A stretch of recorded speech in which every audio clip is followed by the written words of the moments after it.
travel plans? Low or zero fares now make flying affordable. It's all about getting from point A to B. And that's what budget airlines do best, just as well as full-service airlines. What do you get for these low fares?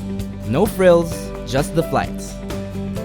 No food, newspapers, generous baggage allowance, passenger lounges at airports, or frequent flyer miles.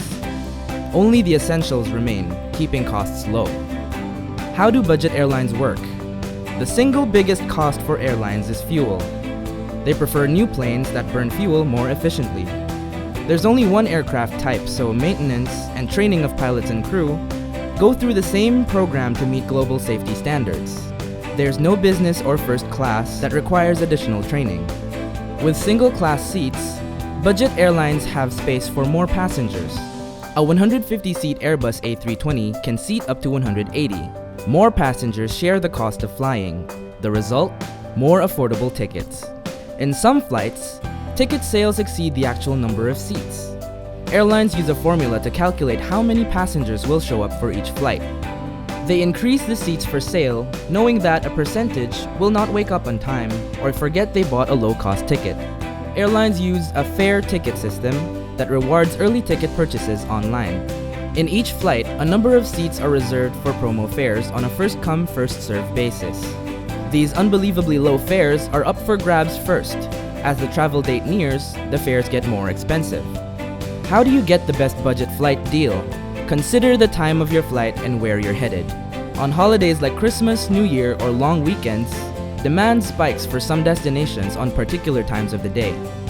During the Sinulog Festival, the morning flights to Cebu sell out fast. If you take the flight going the opposite way on the same day, you're bound to get a really good deal.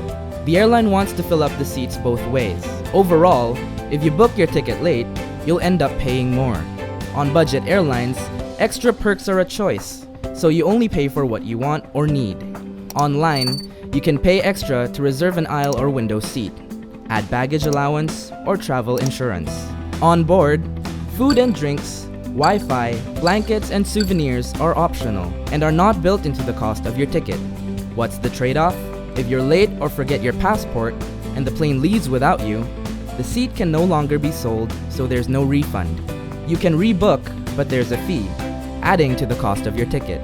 Budget airlines also prefer to spend more time in the air than on the ground. That's why they operate in airports far from the big cities where the air traffic is heavier. Less time spent taxiing and queuing for takeoff means more time spent in the air. A quick turnaround at the airport means not using boarding bridges for arrivals and departures, saving up to 4 minutes on the ground. At the end of the day, it can add up to an additional flight. So book early, avoid flight changes, and go to the airport on time. Have a nice trip!